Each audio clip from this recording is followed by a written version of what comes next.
సన్నబియ్యం కొనుగోలు వ్యవహారంలో పౌర సరఫరాల శాఖలో జరిగింది చిన్నా చితకా స్కామ్ కాదు. 1100 కోట్ల భారీ కుంభకోణం. గ్లోబల్ టెండర్ల పేరిట పౌర సరఫరాల సంస్థ వద్ద ఉన్న సన్న ఓట్లను తక్కువ ధరకు అమ్మి అధిక ధరకు బియ్యం కొనుగోలు చేసి ప్రజాధనాన్ని దిగమింగిన దుర్మార్గం. ధాన్యం కొనుగోలు చేసిన సంస్థలకే సన్నబియ్యం సరఫరా చేసే టెండర్లు కట్టబెట్టి పాలక పెద్దలు భారీ అవినీతికి తెరలేపారు. కాంగ్రెస్ అధికారంలోకి వచ్చిన కొత్తల్లో గురుకులాలు, అంగన్వాడీలు, మధ్యాహ్న భోజన పథకానికి సన్నబియ్యం కోసం పౌర సరఫరాల సంస్థ గ్లోబల్ టెండర్లను ఆహ్వానించింది. ఈ టెండర్ల ద్వారా 2,20,000 టన్నుల సన్నబియ్యం సేకరించాలని నిర్ణయించింది. ఈ టెండర్ను దక్కించుకునేందుకు 4 సంస్థలు పత్రాలు దాఖలు చేశాయి. బహిరంగ మార్కెట్లో సన్నబియ్యం కిలోకు 42 నుంచి 45 వరకు లభిస్తుంది. కానీ సదరు సంస్థలు కిలో 57 రూపాయలకు ధర కోట్ చేశాయి. అంటే కిలోకు 15 రూపాయల చొప్పున టన్నుకు 15,000 అదనంగా బాదారు. సివిల్ సప్లై సంస్థ 2,20,000 టన్నులు సేకరించాలని నిర్ణయించడంతో 330 కోట్లు ఎక్కువ చెల్లించాల్సి వచ్చింది.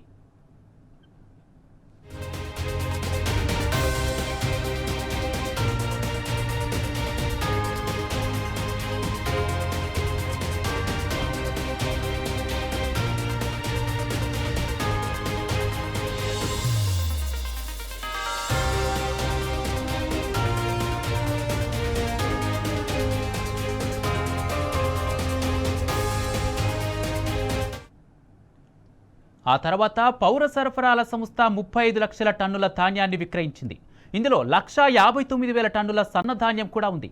ఈ ధాన్యాన్ని కిలో 22 రూపాయల 59 పైసల చొప్పున విక్రయించింది. నిజానికి ఈ ధాన్యాన్ని విక్రయించకుండా మిల్లర్లకు ఇచ్చి వారి నుంచి సన్నబియ్యం తీసుకోవచ్చు. అలా సుమారు 1,00,000 టన్నుల సన్నబియ్యం వచ్చే అవకాశం ఉండింది. ఈ 1,00,000 టన్నులు పోగా మిగిలిన అవసరాలకు టెండర్లు పిలిస్తే సరిపోయేది. కానీ పౌర సరఫరాల సంస్థ మాత్రం చేతిలో ఉన్న ధాన్యం అమ్ముకొని కొత్తగా సన్నబియ్యం కోసం టెండర్లు పిలిచింది. ఇదే భారీ కుంభకోణానికి ఆస్కారం ఇచ్చినట్టయింది. సన్న వడ్లను బియ్యంగా మార్చితే ప్రభుత్వానికి కిలోకి 37 రూపాయలు మాత్రమే ఖర్చయ్యేది. కానీ కిలోకి 57 రూపాయలు వెచ్చించి కొనుగోలు చేసింది. అంటే కిలోకి 20 రూపాయల నష్టం వచ్చిందనమాట. ఈ లెక్కన 1,00,000 టన్నులకు 200 కోట్ల ప్రభుత్వం నష్టపోవాల్సి వచ్చింది. అంటే సుమారు సర్కారుకు నష్టం జరిగిందేమో. కానీ ఆ సొమ్ము ముఖ్యమంత్రి రేవంత్ రెడ్డి, పౌర సరఫరాల శాఖ మంత్రి ఉత్తమ్ కుమార్ రెడ్డి జేబులోకి చేరాయన్నది బీఆర్ఎస్ ఆరోపణ.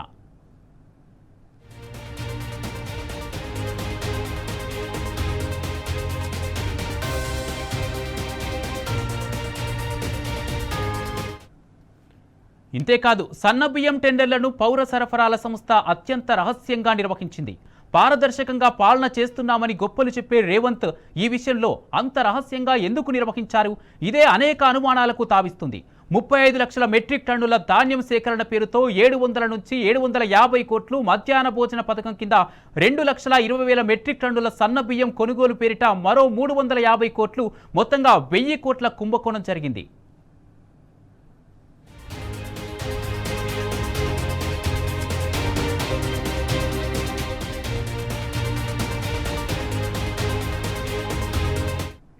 రెండు భాగాలుగా జరిగిన భారీ స్కామ్. రేవంత్ సర్కారు అధికారంలోకి వచ్చి 50 రోజులు కాకముందే దండుపాళ్యం బ్యాచ్ తెరలేపింది.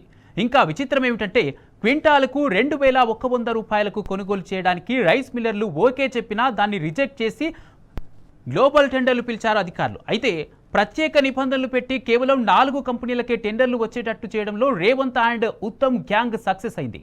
కేంద్రీయ Bhandar, LG Industries, Hindustan company, నాన్కాఫ్ అనే 4 సంస్థలు ఈ టెండర్లను దక్కించుకోవడం కోసం రేవంత్ గ్యాంగ్ వ్యూహాత్మక ఎత్తుగడ వేసింది. 2023లో కేసీఆర్ ప్రభుత్వం గురుకులాల్లో కాంట్రాక్టు దక్కించుకున్న తర్వాత సరిగ్గా పనిచేయలేదని కేంద్రీయ భండార్ అనే సంస్థను బ్లాక్ లిస్టులో పెట్టింది. కానీ రేవంత్ అధికారంలోకి రాగానే కేంద్రీయ భండార్ సంస్థ కోసం రూల్స్ని రిలాక్స్ చేశారు. క్వింటాలకు దాదాపు 200 రూపాయలు తగ్గించి 1,885 నుంచి 2,007 రూపాయలకు కొనుగోలు చేసేలా ఒప్పందం చేస్తారు. ప్రభుత్వానికి 7,500 కోట్లు చెల్లించాలని నిబంధన పెట్టారు. ఈ టెండర్ మార్గదర్శకాల ప్రకారం 90 రోజుల్లో 35 లక్షల మెట్రిక్ టన్నుల ధాన్యాన్ని లిఫ్ట్ చేయాలి. కానీ వీళ్ళు మిల్లర్లతో నేరుగా ఆర్థికపరమైన లావాదేవీలు చేస్తూ మనీ లాండరింగ్కు పాల్పడ్డారు. గోదాముల్లోని ధాన్యాన్ని తీసుకుపోకుండా రైస్ మిల్లర్లపై బెదిరింపులకు పాల్పడ్డారు. టెండర్లు వేసింది 1,885 నుంచి 2,007 రూపాయలకే గానీ క్వింటాలకు 2,230 రూపాయలు చెల్లించాల్సిందేనని రైస్ మిల్లర్లను కాంట్రాక్టర్లు సంస్థలు బ్లాక్మెయిల్ చేస్తాయి.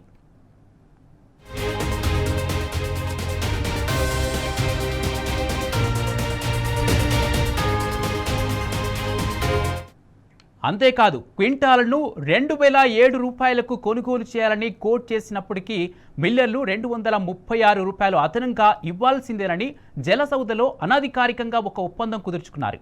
క్వింటాలకు 150 నుంచి 236 రూపాయలు అదనంగా చెల్లించి తీరాలని రైస్ మిల్లర్లను ఒత్తిడి పెంచారు. ఇందుకు సహకరించకపోతే విజిలెన్స్, జీఎస్టీ దాడులు జరుగుతాయని బెదిరించినట్టు సమాచారం. క్వింటాలకు 236 ఎక్కువగా చెల్లిస్తేనే ధాన్యం లిఫ్ట్ చేయకపోయినా చేసినట్టు క్లియరెన్స్ ఇస్తామని బంపర్ ఆఫర్ కూడా ఇచ్చినట్టు బీఆర్ఎస్ ఆరోపిస్తోంది.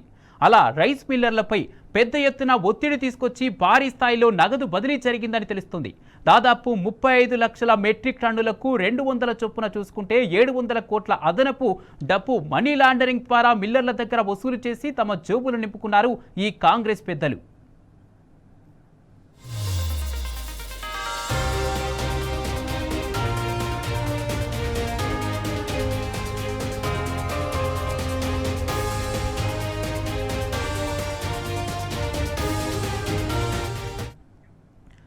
ఇందాక చెప్పుకున్నట్టు కాంట్రాక్టు పొందిన సంస్థలు 90 రోజుల్లో ధాన్యం లిఫ్ట్ చేయాలి. చేయకపోతే ఎందుకు చేయలేదో చెప్పాలి. కానీ అవేమి చేయకుండా టెండర్ దక్కించుకున్న 4 కంపెనీలు రైస్ మిల్లర్ల నుంచి డబ్బులు వసూలు చేయడం ప్రారంభించాయి. అసలు సంబంధం లేని ప్రైవేట్ సంస్థలు ప్రభుత్వం తరపున డబ్బులు ఎలా వసూలు చేస్తాయన్నదే బీఆర్ఎస్ ప్రశ్న. ఎలిజిబిలిటీ క్రైటీరియా కింద చిన్న సంస్థలను ఎందుకు ఎగరగొట్టారో ప్రభుత్వం సరైన సమాధానం చెప్పలేకపోయింది. మిల్లర్లకు ఇచ్చిన 90 రోజుల గడువు అయిపోయినా ఇప్పటికీ 20% కూడా లిఫ్ట్ చేయలేదు. అంటే దీని వెనుక ఏం జరుగుతుంది?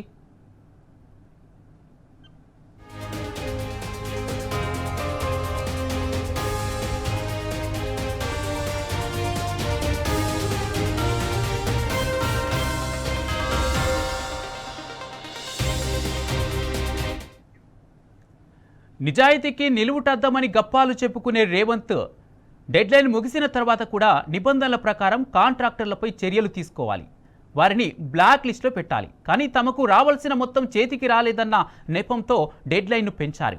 మిల్లర్లను బెదిరించి అదనంగా డబ్బులు వసూలు చేయాలని చూస్తారు. ఇవన్నీ ప్రభుత్వాన్ని నడిపిస్తున్న రేవంత్ రెడ్డికి తెలియదా? ఆ శాఖకు మంత్రిగా ఉన్న ఉత్తమ్ కుమార్ రెడ్డికి తెలియదా? పౌర సరఫరాల అధికారులకు తెలియదా? పారదర్శక పాలన అని ప్రగల్భాలు పలికే పాలక పెద్దలు సమాధానం ఇవ్వగలరా? తెలంగాణ అడుగుతోంది జవాబుతో.